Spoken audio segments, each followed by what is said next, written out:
back again. It got extremely cold the last day and a half. I woke up today and it was one degree outside. So we're out here trying to heat the garage up with a little kerosene heater now, electric heater. But all the spark plugs are out. I got those over there, those over there. Those are the valve cover bolts. But so we're gonna go ahead and pop the bolts off of the exhaust manifold. I already got them to start coming. I'm gonna go ahead and get the air ratchet and zip those off, and then we'll get that out of the way, and then we'll take this other cylinder head off. We're gonna have to remove this sensor. Not really sure what it is, but we're gonna have to move that over to the new cylinder head.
Okay, so we took a brass wire brush and cleaned off all the piston heads and cleaned up all the gasket material and carbon buildup on where the head gasket's gonna go.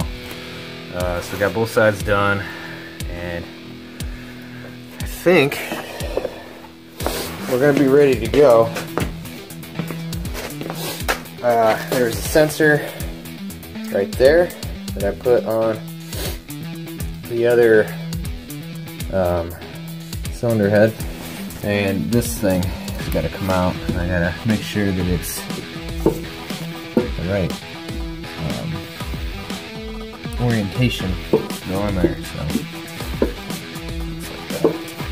and there's supposed to be a marking, a casting marking for 706 head. I think it's this right here. Can't really see that very well. That right there, I think, is the Castech marking. It looks like a little battery. But that, and I think there's another one around here somewhere, is where they have the problems. Let's see if I'm having a lot better with the cracking on that.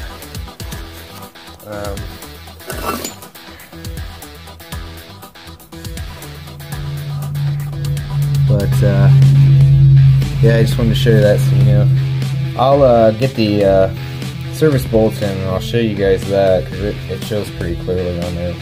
But I'm pretty sure that battery looking thing is what it is. Alright, so we're going to take that bolt off over there, and we're going to go inside where it's nice and warm, and we're going to install it on the new cylinder.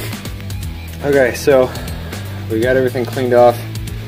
This side's been cleaned off with acetone. All the grease and oil and stuff is off. So we're gonna go ahead and put our head gasket on, and then we'll go ahead and try and get the head on. And pretty sure you put the top bolts in hand tight first, and then you just work your way down in the sequence that you would normally tighten them. So we'll go ahead and do that.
Okay, so we've got all of these head bolts on this side tightened to spec, which is 22 foot-pounds for the 11mm.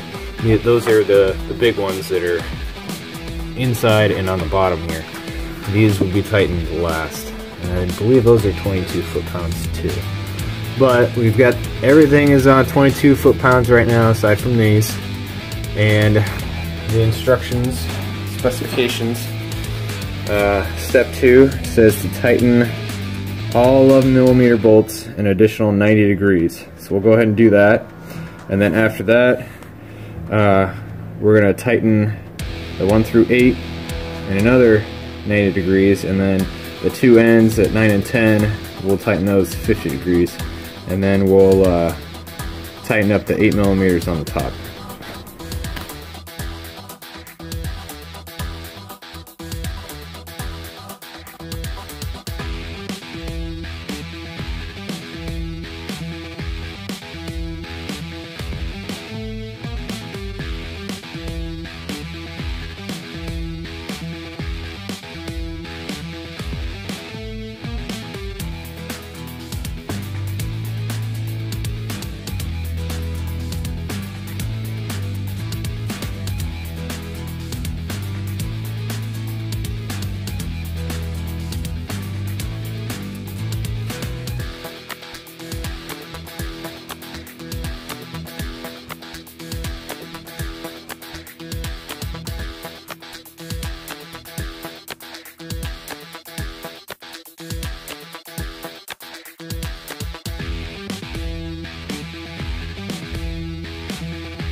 Okay, so we've got everything tightened down to spec. I did realize after I got those 8mm bolts tightened on there that these intake manifold gaskets actually go underneath those bolts, so I'm going to have to pull two of those up. It shouldn't be too hard to torque them back down, but we'll have to do that. Right now we're gonna replace these knock sensors. I got them pulled out. I pulled the valley cover off, cleaned up that, put a new gasket in there. There's new seals, and where those knock sensors will screw into.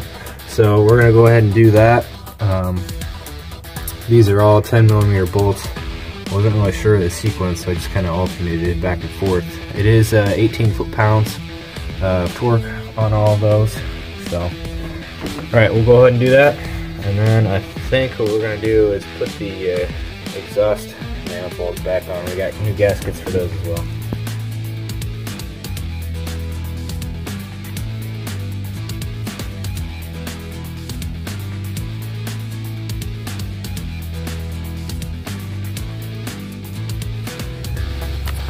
Alright, so unfortunately my camera didn't catch all this, but as you can see, we've got the intake gaskets on.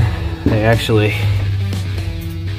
will get bolted on with those, and then that intake will go through those and pull it down. We've got the exhaust manifold all bolted up. That was kind of a pain because it's so heavy.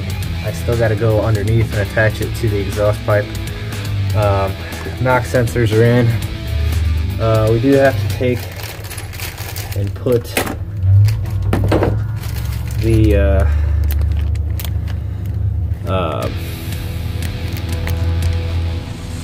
what are they? Coolant plugs or whatever they are in the back there. One there and one there. And then we got a coolant line coming across here and here. But we also have to put our power steering bracket with the alternator back on as well. And I think we'll probably do that now. But we got new gaskets for these fittings here.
Okay, so we've got these rocker arms set in place. They're not screwed down yet. Lubed all of the push rods, top and bottom, and the valve heads here with assembly lube. Assembly lube is much thicker type of oil lube. What it does is it stays put when you start the engine initially, so you don't have a whole ton of friction tearing everything up and overheating parts. So I found top dead center for cylinder 1 using a compression tester. You take the Schrader valve out of the end of this. It screws into the cylinder 1 spark plug hole, and you turn the crankshaft until it gets compression and then vacuum. When you're right between the two of them and you're on 0, then you're at top dead center. So we're going to go ahead and tighten down the intake. We're refer to the manual here. Let's see, rotate the crankshaft to blah blah blah. Tighten intake valve rocker arms for the number 1, 3, 4, and 5 cylinders, and the exhaust rockers for 1, 2, 7, and 8. Okay, so we're gonna go ahead and do that. The specs I think is 22 foot-pounds for rocker bolts. Yep. Alright, so we'll go ahead and tighten those down.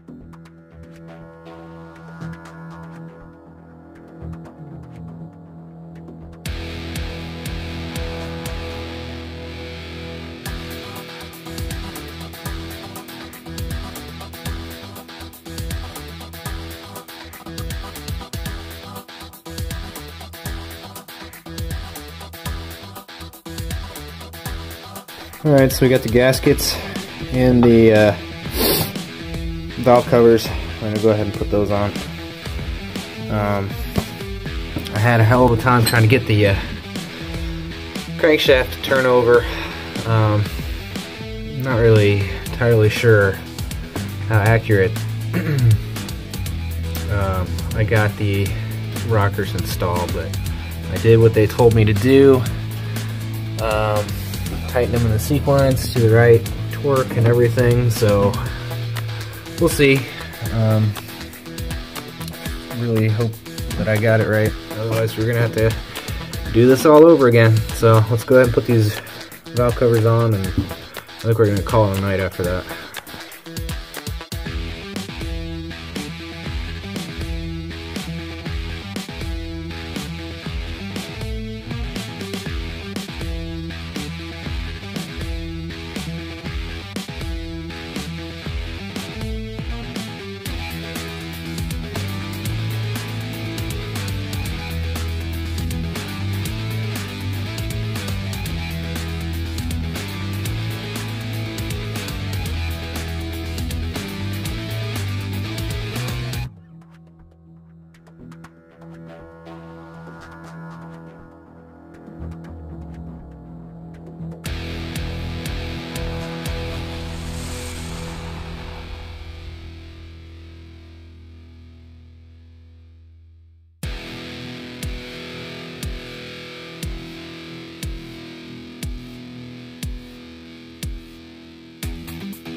Alright, my phone died, so a little bit of this wasn't on there, but you couldn't really see a whole lot of what I was doing. I was just hooking up sensors and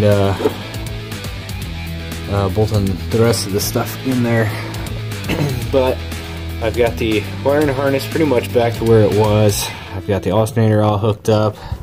This battery thing, whatever, is hooked up. Basically, I just need to put the coil packs on, put the spark plugs in, which I'll probably do first, and then get these fuel injector hookups on there, and then we gotta run some hoses, and we should be ready to add some oil and some coolant. We got the heater hoses too. Those are kind of a pain to get on and off, so I'm sure it'll be a pain in the ass to get back on. Alright, so we're going to go ahead and do that. Put the spark plugs in, put the coil packs on, and finish hooking up the rest of our sensors. Okay, we got all the spark plugs in. We're going to start putting the coil packs on. And once we get the coil packs on, we can hook up the wires, and then we can hook up the fuel injectors, and then it's just hooking hoses up and putting oil in and coolant, and we'll be done. So let's get to work.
Alright, so here we are, finished.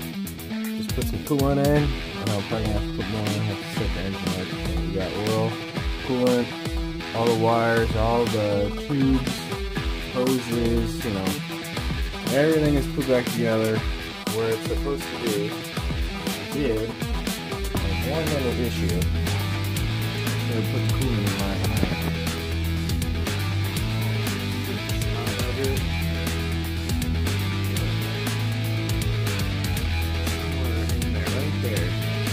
Bugger right there. I did not see that come off the other cylinder head. So I started putting coolant in, and it started leaking out like crazy. So I had about a gallon of coolant on the floor of my garage. So I had to go get more coolant today. We had this on last night. But you can see spark plugs are in, wires are in. Everything is back to where it should be. So what we're going to do is we're going to leave this cap off, and we're going to start the truck and let it run for a second or so, and see how much more coolant gets sucked down into the system. Let's see. Go ahead and start it. Alright, everything's running. We've got a lot of water in the exhaust right now from tearing everything apart and pumping everything out, but everything's running. So we're gonna have to add some more coolant here in a second. Alright, so that's gonna conclude our video series. Truck's working, no problems. No check engine lights, no nothing. Everything seems to be working great. This is what we've been dealing with the past couple days. It just has been freezing and snowing and stuff. But if you like the video, subscribe and I'll have more stuff coming.